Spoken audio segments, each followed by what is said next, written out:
This is the Sports Dynasty Podcast. I'm Trevor. This is Juan.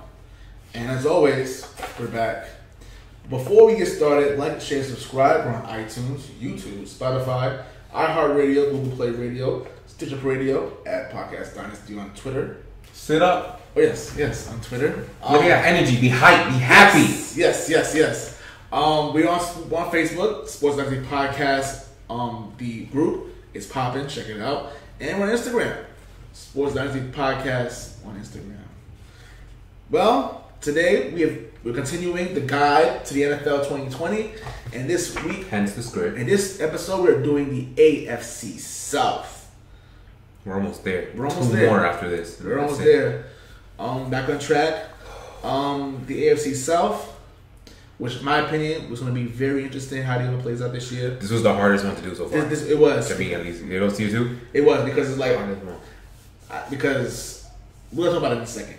But let's get started. The worst team in the league, in the division last year was... Is it the league you foreshadowing? I mean, they were pretty bad last year. Were the Jacksonville Jaguars. Jaguars. You know, they are pretty much going through yet another identity crisis. They signed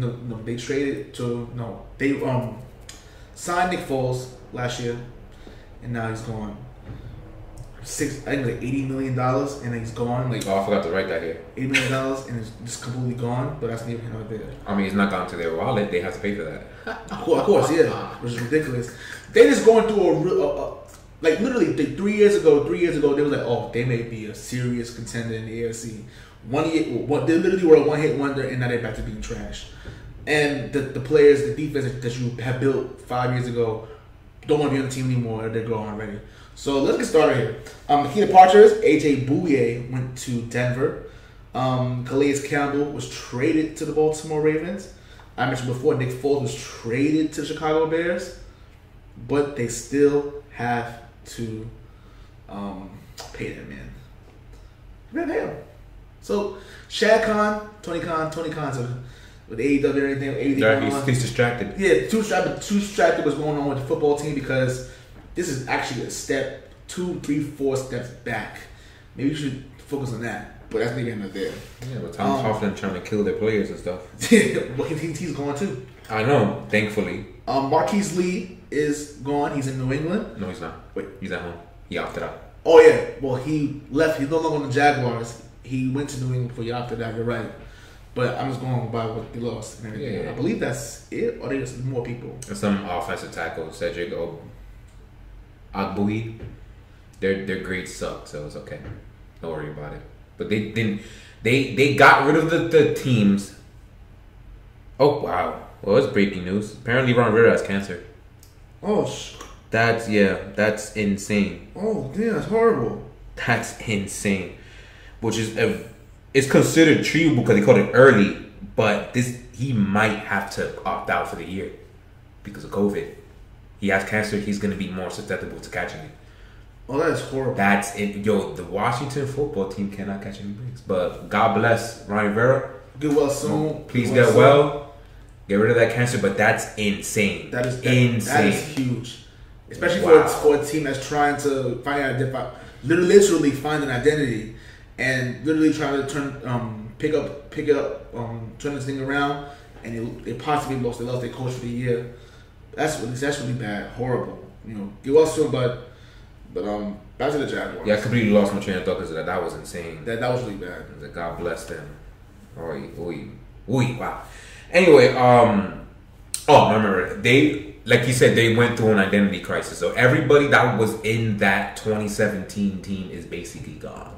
Ngakwe is trying to leave, so that'll eventually happen. All they have left is Miles Jack. Like, that's it. It's like the only person left. Saxonville's literally sacked. Literally. They're done. They're sacked to pieces. They're gone. They're really bad. That's it. But they signed Joe Schobert, who was the linebacker, I believe, from Cleveland. But he has a bad PFF grade, so I'm going to say it out loud. Defensive end Rodney Gunter. They got Tyler Eifert from the Cincinnati Bengals. Mm-hmm. Tremaine Brock. They got Mike Glennon as their backup quarterback. Sean Melvin, cornerback. Defensive tackle Timmy Jernigan is actually pretty decent himself. But Yeah, they didn't really sign anybody else after that, unless I'm missing. They signed Darqueze Dennard. Oh, him too. Yeah. Other than that, that's. I'm right here. I'm blind. Whoops. And then even I would say Cassius Marsh, but he's a bum. Who cares? He's a bum. Yeah, who cares? But yeah, that's the end. In my my guides 2020, if they're useless, I won't waste my time typing their names here. So he's one of the guys that's like, I'm not typing him. Why? He sucks. Being in New England is not fun. Yes, it's not. Anyway, anyway, so for the draft, yes, I thought they hit some pretty good home runs in the draft. They drafted C.J. Henderson from Florida, the cornerback. He was actually injured apparently last year. I actually didn't know that. That's why his grade in PFF was trash at 62, but he was injured. So people got slipped more towards the 2018 tape. They liked it more because according to what I read about him, he played injured last year. So that's interesting. They got Clavon Chassian, the edge rusher from LSU, which, like I said, which is, even though they're losing a lot of pieces from 5 years ago, they're trying to get it back with really elite college players. I think he does have a 73 grade though, so he's really good. Laviska Shenault, or if I can't say Laviska Shenault. Yeah, Shenault, the wide receiver from Colorado. That was all in the first round, by the way. All three of them, I think. No, Laviska's not. The other two were. Second round per pick. Third round, they got Devon Hamilton, the defensive tackle from Ohio State. For the 82 grade. Ben Barch, the offensive tackle from St. John's University at Minnesota. They had to typo that. That pissed me off. I'm like, that's so long. But yeah. I didn't even know St. John had a university in Minnesota, which is pretty interesting. Yeah. He had an 89 grade, but is that even D1? I have no idea, honestly. I didn't know that. You know it existed? I didn't know it existed, but it isn't here. Josiah Scott, the quarterback from Michigan State. Shaquille Quarterman, the linebacker from Miami. Daniel Thomas, the safety from Auburn. Colin Johnson, the wide receiver from Texas. Jake Luton, the QB. Yeah, they drafted a lot of people. Yeah, the QB from Oregon State, which makes sense because Mike Glennon is trash, and obviously you want to be able to have somebody behind Gardner Minshew. Yeah, Gardner Minshew, because Gardner Minshew is going to be, he has the keys to the franchise, basically. Yes. Tyler Davis, the tight end from Georgia Tech, which is my mad to pick. You need some depth at tight end. And Chris Claybrooks from Memphis, the cornerback. They drafted a lot of people. Yeah, there's a lot of people, but like I said, they're trying to add depth to the defense. So they can continue to suck. So, yeah. But, at least their first couple of picks out there, okay, cool. They're trying to build something defensively. They're trying to continue, that streak of we're going to build around the defense and then whatever, but and then continue to mess it up. Yeah, this is the Jaguars. Gotta love franchises, right? So the draft for success. You blew up the roster. So your number one priority is to develop your young guys. Make sure Gardner Minshew is developed and not hurt by this. That is number one. Find a culture for your locker room. And don't be a disgusting franchise that you've been for the last 10 years. Mind you, in the 2000s, before 2010, they were actually a pretty good franchise. I don't know what the heck happened. But figure out how to fix that. And to me, their ceiling is 500. They're not even close to be any better than that. But they're not going to be 500. They're going to be way less than that. Mm-hmm. They're going to be, to me, 3 and 13. Damn. To me, 3 and 13. They're going to suck. They're going to be bad. They're going to be bad. I had them 0-7 before they finally get their first win.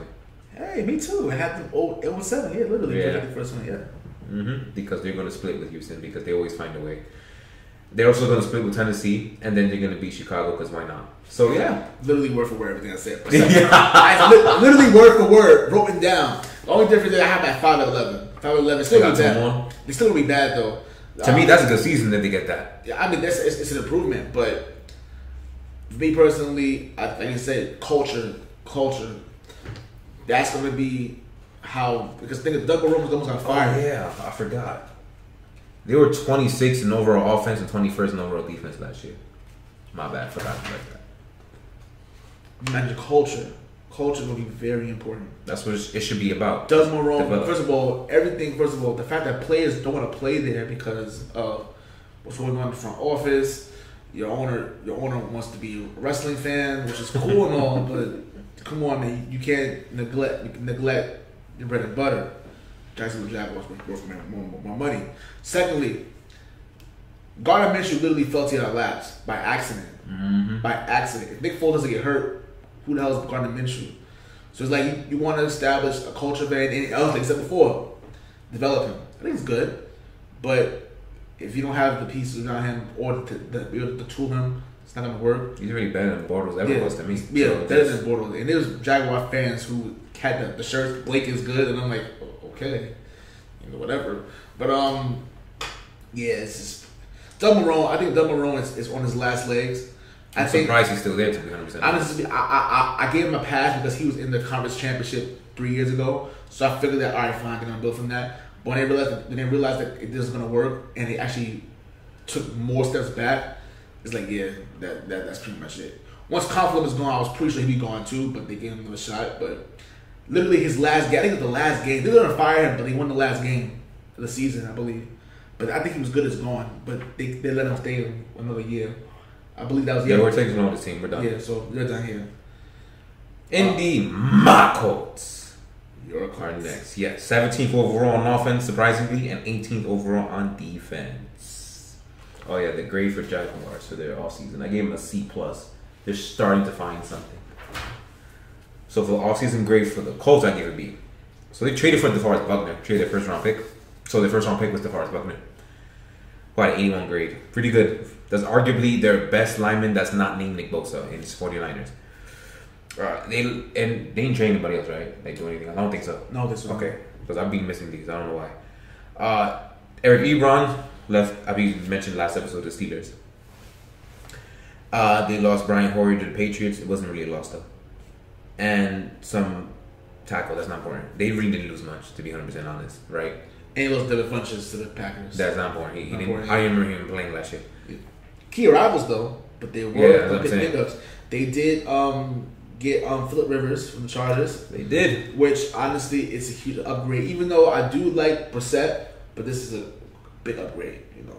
It's a big upgrade. They're ready to win now. Yes. The Colts. So they had to get a guy who's experienced. I understand that Phillip Rivers didn't have his best year last year, single-handedly losing games. But sometimes people need a change of scenery, And with an organization that would actually take care of him, literally, like they have arguably the best offensive line in football.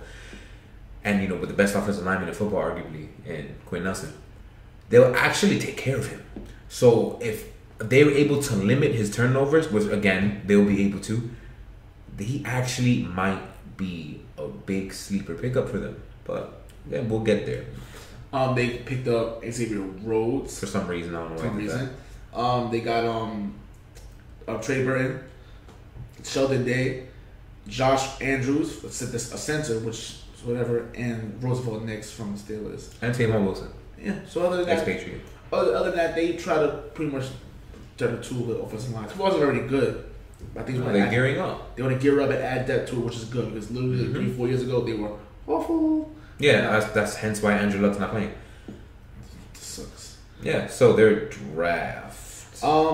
They started in the second round. Obviously, because they traded their first round pick was the first Buckner. Yes. They drafted Michael Pittman Jr., the wide receiver from South Carolina. I love it. The pick I loved the most, Jonathan Taylor from Wisconsin. I loved it. 91 grade. I loved the pick. Now they have I loved him. He was great. Even if he played for Wisconsin, but I think he was so good. So good. A great pickup for them. Julian Blackman, safety from Utah. Jacob Eason, the quarterback from Washington, which makes sense. Obviously, get a backup. Made a backup and everything. It's not going to be. I mean, who knows? He may be the future. Maybe the future. Maybe. Who knows? Yeah. Who knows? But I like pick up. Danny Pinter, the offensive lineman from Ball State. Rob Windsor, the defensive tackle from Penn State. Isaiah Rodgers, the quarterback from UMass.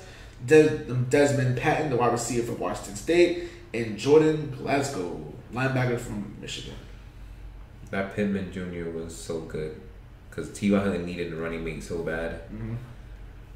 So let's get to. I'm going ahead of myself. Tracks for success. So, like I said earlier about Rivers, limiting his turnovers. Since they have now 2 possibly 2 great running backs, assuming that Taylor's going to be good. And stay healthy. Yeah. But they will be running the football a lot. They have a ridiculous bulldozing offensive line. So Rivers doesn't have to throw 30, 40, 50 times anymore. He can throw 25, he can throw 22. You know, do Lamar Jackson. Just throw a little bit and be very efficient with their play action game. That's what they're going to do, I'm assuming. Yes. Since they have the offensive line to do so. And with getting Michael Pittman Jr. to go, which I could say is the complete opposite type of receiver as T.Y. Hilton, he probably is more towards the Keenan Allen prototype, which means you have a nice possession guy who's big, and then you got the speed guy in T.Y. Hilton. Pretty similar to what Phillip Rivers always had in his arsenal back in the San Diego / Los Angeles Chargers. So it looks pretty similar, doesn't it? Mm-hmm. He can thrive. And plus he has a coach, who I freaking love this coach so much, to kick, just there to kick ass, dude. Like, this set up for him. Just like how Tampa Bay set up for Brady to not fail. Because, again, with that, I don't know how you can fail with that squad. Colts are very similar to that. So this is perfect. DeForest Buckner's there because what the Colts defense needs more than anything else is pass rush. They don't have pass rush at all. I believe they were 23rd in pressures last year, which is not good at all. So they get DeForest Buckner, who can stop the run and rush the pass and help out Justin Houston. I don't know if you guys remember Justin Houston as a Colt. I forgot. I remember from doing research. He's there, and he's always been a great pass rusher. So those two together, might be able to develop this defensive line and actually get after the quarterback. They do that. Their young secondary will be able to actually stop people because they won't be chasing after receivers for 15 seconds instead of, you know, the 2 that should be, and they'll be able to be a better defense overall. It all ties together like a puzzle. So if all this goes together, they're going to be a sleeper team, and I won't go as far as say Super Bowl thing because Baltimore and Kansas City are a thing, but they'll be able to challenge at least. Remember, this team did defeat the Kansas City Chiefs last year. They shut them down too. They allowed what? Like, I don't even think they allowed 19 points. I think they allowed less than that when they beat the Chiefs last year. So they have the potential to do it. So we'll see. This is why this season's going to be fun. That's why doing this project was fun. It was. So we'll see how this goes. Anything else I have before we go to predictions? Predictions. I have them going 11-5. They're very, very good. Mm-hmm. Very good. I have them going 4-2 by the time they get to this week 7 bye. Only losing to Chicago because if you remember my NFC North predictions, that's the game that Nick Foles is going to take over. And that team is going to be just happy as all hell to finally get rid of that excuse of a football player they call Mr. Trubisky. And they're going to play hard and be able to beat the Colts at Chicago. If there was fans, this is guaranteed going to be a loss. If there was fans, but there's no fans. So. And I gave Cincinnati win because Cincinnati, I believe, will have one of those wins that they look at Joe Burrow and be like, oh, that's what Cincinnati got going on. So and because Colts are known for giving up some games. So those are going to be their first 2 losses. They'll be losing to Baltimore because they're the Baltimore Ravens and they're the best team that ever lived in the face of the earth. Then they'll have a nice 5-game winning streak before they're losing to Houston because they never sweep Houston. And they'll lose to Pittsburgh. Back-to-back games. So they'll have 2 back-to-back losses, but who cares? And they'll be the 5 losses, and they'll be primed to either win the division or be a wildcard team in the AFC. I have 11-5 as well, but I wouldn't be surprised if they go 13-3. 11-5. If it clicks like that. If it clicks like that, I think they have bridged the gap between. They took advantage of this all season because Houston completely. Yeah, we're gonna make fun of them. I mean, get to them later. Crapped the bed completely, and I feel that they've bridged the gap. I think they're better than Tennessee too. So I think that's like the split Tennessee in Houston because they usually beat the hell out of Tennessee a lot, but I think they'll get at least one win against them. The Ravens game, I think the Ravens game or the Packer game, they can somehow somebody beat one of those teams. I haven't been beating on Green Bay and lose to Baltimore. I'm saying if it happens, I think they can possibly. Even though I had Ravens beating and winning the game, but I won't be surprised if the Colts pull it out somehow, some way. But I think 11-5, clearly winning the division, but I won't be surprised if it clicks well enough, 13-3. And it actually be a scary 13-3 team. Yeah. He had to play a 13-3 team, scary 13-3 team, a wild card round, scary. So I like the call. Like I said, they're a very underrated team. They might be a sleeper team in the AFC. But along with them in Denver, they're going to be very scary if it clicks right. And finally, the Houston Texans, who surprisingly... Skip one. Oh, we have?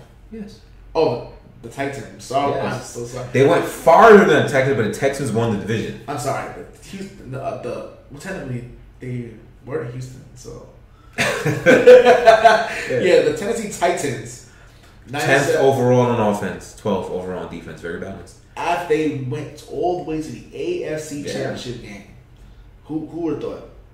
Led by the Supposed Player of the Year and Ryan Tannehill. Ryan Tannehill. So key departures. Jack Conklin is gone. That huge loss. LaShawn Sin is gone. Austin Johnson is gone. Deion Lewis, your best friend Marcus Mariota. Good riddance because he's trash. Am I missing anybody else? Logan Ryan is not there. Jermaine Bach is not there. So they lost 2 corners. Cameron Wake is not there. They traded Jarrell Casey, so their 2 best defensive linemen are gone. Their kicker is gone. Ryan Sutter, but he sucks. Who cares? Danny Walker's not there either. So they lost actually a lot of people. Yeah. I'm doing the future. I'm like, oh, that's a lot. A core is gone. That's why their offense season grade for me is a C- this year because there's a lot of good players that they lost. So proofs for them. So they signed. They didn't really sign anyone that much either. They signed Vic Beasley. They signed Jonathan Joseph. He's 65 years old, but we'll see how that goes. And they signed Trevor Siemian as their backup quarterback. Trevor Siemian. I feel like he's still in the league. I don't know why he's still in the league. Like last year, he was in the Jets. I didn't know he was in the Jets last year. I didn't know he was in the Jets until like. I think he's only just 5 minutes. I think he got hurt after. Yeah, and then Luke Falk was the quarterback. Exactly. Yeah, that's what happened. I think he broke his leg quick. Trevor Siemian, that's crazy. When the Broncos drafted him, they said Trevor Siemian is going to be the future of the Broncos. They said the same thing about Paxton Lynch too. Really, Paxton Lynch. Are he still in the league too? No. Damn. I think.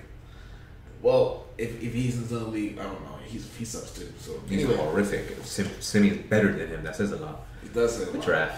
The draft, yes. The draft. They chose Isaiah Wilson, the offensive tackle from Georgia. They were forced more than chose because they were like 29th overall, and all the good tackles were taken already. So. The pick. I like. Georgia usually produces really good offensive linemen. The Patriots are trying to figure that out, but he can't stay on the field. So. Yeah, Christian Fulton, the cornerback from LSU.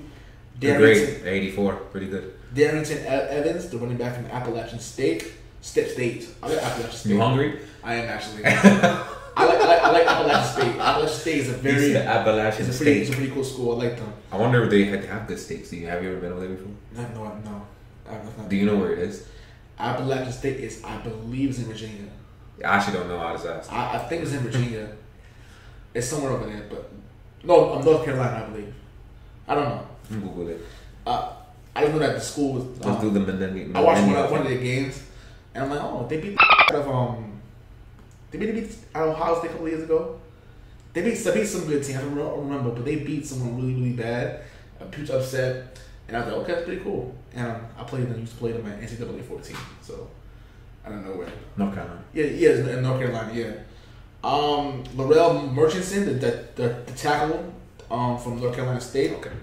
Cole McDonald, the QB from Hawaii, and Chris Jackson, the safety from Marshall. So half of the draft didn't have a PFF grade, so they might have reached a lot of players here.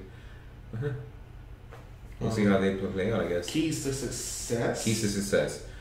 Ryan Tannehill plays at least close to how he played last year. A.J. Brown makes the next jump up and becomes the elite #1 receiver, even though I love him with all of my heart. He's very, very good. Isaiah Wilson has to replace Jack Conklin immediately. Like, there is no time for development. The minute he steps foot on that field, he has to replace Jack Conklin. Just that simple. Or if they flip the other tackle over, like whatever you have to do, you have to replace one of those tackles. You have to do it like now. Like there's no grace period. They have to find a wide receiver too, because Adam Humphries is not a number 2 receiver. He's just a slot receiver. So whoever it is, I don't even know who their other receiver is.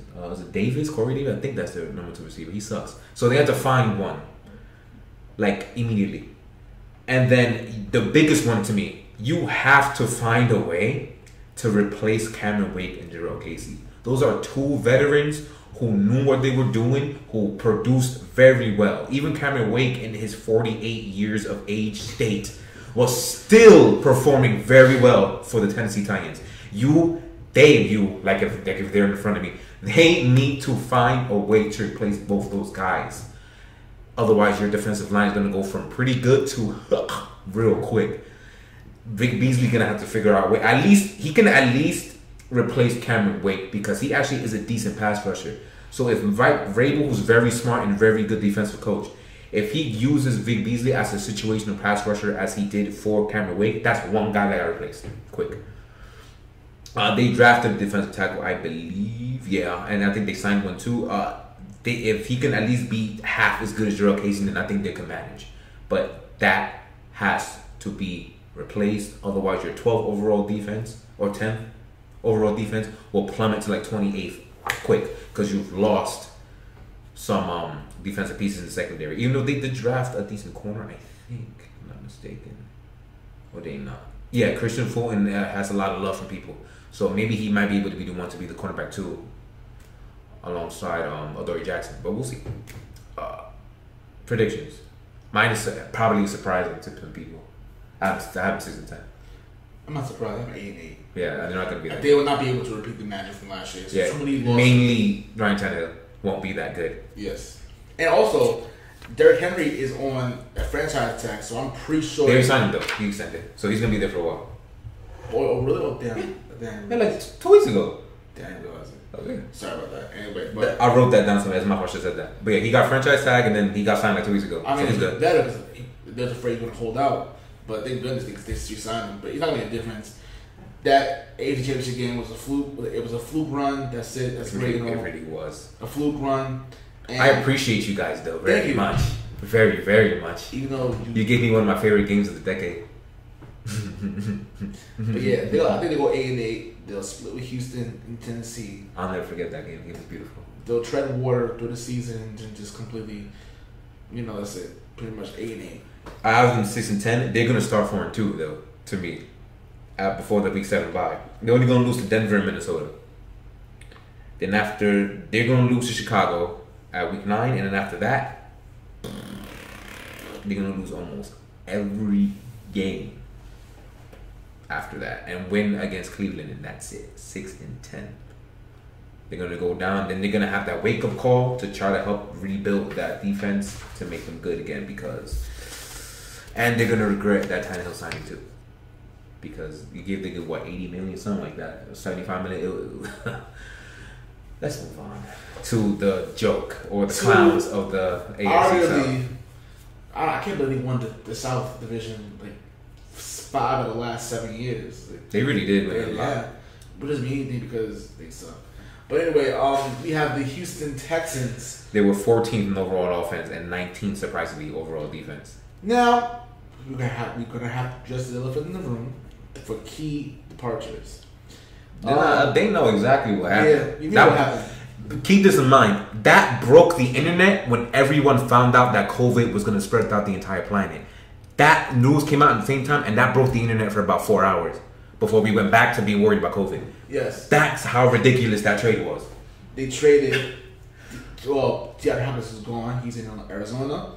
They lost DJ Reader, which is pretty bad. That's a big loss. They lost Carlos Hyde, which was a pretty decent one. I can't stand him. He's trash. John Joseph is gone. He was like 50 million years old. Yeah. Okay. Barcavius Mingo is gone. Tashawn Gibson is gone. TJ Hall is gone. Lamar Miller is gone too. Yeah, there's also a lot of special teamers. Yeah, other than that. And Lamar Miller didn't play last year, so they didn't lose anything there. But they did get David Johnson for that trade and a second-round pick for DeAndre Hopkins. You think they get more, but no, apparently not. But surprisingly enough, I gave this offseason a B-, because I think I know exactly what Bill O'Brien's trying to do. So their signs and their trades. They traded a second-round pick for Brandon Cooks off from the Los Angeles Rams. They signed Randall Cobb and other people that don't matter. And I think what they're trying to do... I'm going to save that for the track success. Let's continue with the draft. On the draft. Unless they signed someone else. I don't think they did. They got pretty much. They re-signed Bradley Roby. That's a good That's a really good sign. They got Roderick Johnson for tackle. So they Vernon Hargreaves, pretty much nobody. Yeah, okay. And Randall Cobb. Yeah. Yeah, because of shit. Yeah, okay. The draft. They drafted in the second round. Ross Blacklock, the defensive tackle from TCU. Jonathan Greener, the long linebacker from Florida. He got a 90 overall grade from PFF, so that actually might be a gem. Charlie Heck, the offensive tackle from North Carolina. John Reed, the quarterback from Penn State. And Isaiah Kutler, the wide receiver from Rhode Island. Yeah. All right, so track your sets. The first point I got is speed versus possession. I think they're trying to be a Kansas City 2.0. I think they're trying to utilize the deep throw accuracy of Deshaun Watson, which is very good. And they're going to try to replicate what obliterated them in the divisional round. And is get guys who run downfield and go crazy. So Brandon Cooks, one of the better speedsters in the NFL. Kenny Stills, who, if you guys remember, ran a sub 4.4. I think it was 4.3 something. And Will Fuller, who is always averaging over 15 yards a catch every year. But the problem with this is that what he's trying to do is a huge double-edged sword and a huge risk. Because the guys that I mentioned here, including David Johnson, they have injury issues. Including Brandon Cooks. Brandon Cooks missed a few games last year, if I'm not mistaken, off of concussion issues. I believe the year before that he was hurt for a couple of games too before he choked the Super Bowl. And he got taken out of the Super Bowl previous when he was in New England. Like, he has injury issues for the last 3 years. Will Fuller, I'm not talking about injury issues with him. He never finishes the season, ever. And Kenny still has a little bit of injury issues before that too. And David Johnson, he missed like a year before. Like, what they're trying to do is utilize spreading out the field the way Kansas City does with Tyreek Hill, with Mecole Hardman, with Travis Kelce, with Sammy Watkins. They spread the field out. Those guys run sub 4.3s and go downfield. And Mahomes has arguably the best deep ball in the game. Just go nuts. That's why they're never out of a game. They're trying to copy that same thing, I think. So with you having those speedsters, it opens up the floor. And David Johnson is at his best when you give him an open field to run in. So that's what and he's a fantastic receiving back too. So there you go. And Randall Cobb, it will be one of two safety blankets. Randall Cobb is a good route runner, and they have Darren Fells, who is a slower but a possession tight end, who's a big body, who just throw it at him and he'll catch the ball over someone. So I think that is what they're trying to do. Will it work? I don't know.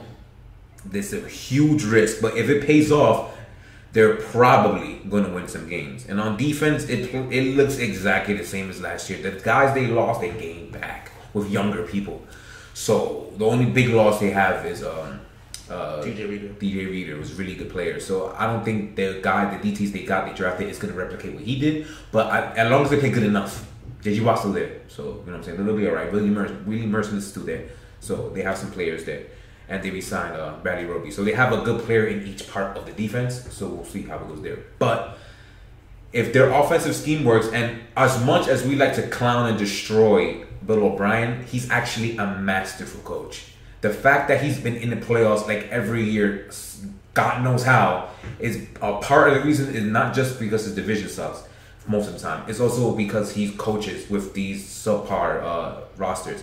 This is the first year he was GM. So you can say that he's the reason why the roster's up, not before this year. So they tried to get New England's president of scouting, Nick Caserio.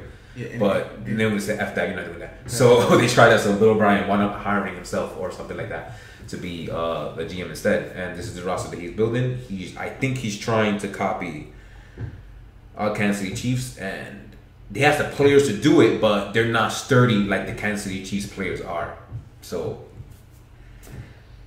if it works, it works. If it doesn't, this is going to be a bad season if it doesn't work. And he's going to be clowned even more than he already clowned before this. So I don't hate the David Johnson and DeAndre Hopkins trade. I just thought that he should have gotten way more than that. DeAndre Hopkins is arguably the best receiver in the NFL. So only getting a broken down running back and a second round pick is not worth it. But we're just repeating what we said months ago. Everybody said months ago. So screw all that. Anything else you want to add? You want to say? So predictions. You go predictions first. I have a 9-7. That sounds about. I have a 9-7. I feel that, like I mentioned before, they'll have. I think stay healthy. They'll at least win 9 games. They're not going to completely like bad themselves, but I just think both don't think bad. 9-7 is pretty decent, but no. I like that you said that because this was the team I could not figure out what they would do. In my prediction synopsis, there is no synopsis because I couldn't figure it out. This was the hardest team to predict because it's going to go one of two ways. I think that's their ceiling, 9-7. If everyone stays healthy, Deshaun is going to be an MVP candidate. He's going to put up like 45 touchdowns because that's exactly what his offense is supposed to be. It's supposed to be home run hitting. But if one person, just one person, gets hurt and is out, it ruins everything that Bill O'Brien is trying to build because they don't have depth. And their floor there is going to be 6-10, which I wrote here. 9-7 is their ceiling. 6-10 is their floor. I don't know what's going to happen with them because they're the biggest question mark I can say in the NFL because of what they're trying to do. They're literally walking on a tightrope. One mess up and they're done. So we'll see. I have them 6-10 here. By the time we do our prediction for the playoffs in about 2 weeks, crazy, only 2 weeks, 3 weeks NFL starts, I'll have a better place in where I'm going to put Houston in our standings and if they're going to make playoffs or not, blah, blah, blah, blah. So, but as of right now, I have them 6-10. So I have their floor while Trevor has their ceiling. Fair. Yeah, that Tony, dude, I was there for like 20 minutes staring at their schedule. I'm like, dude, I don't know what they're gonna do. I don't know, but that's what I got. Well, we have just finished the AFC South. 6 down, 2 to go. This was very interesting. Hope very informative for you guys. That being said, like, share, and subscribe. We're on YouTube, iTunes, Spotify, iHeartradio, Google Play Radio, Stitcher Radio, at Podcast Dynasty on Twitter. We're on Facebook as well. We got the Facebook group. Check it out. It's popping. We're on Instagram at Sports Dynasty Podcast. That being said, peace, love, and applesauce. We'll see you soon. Can't wait for football.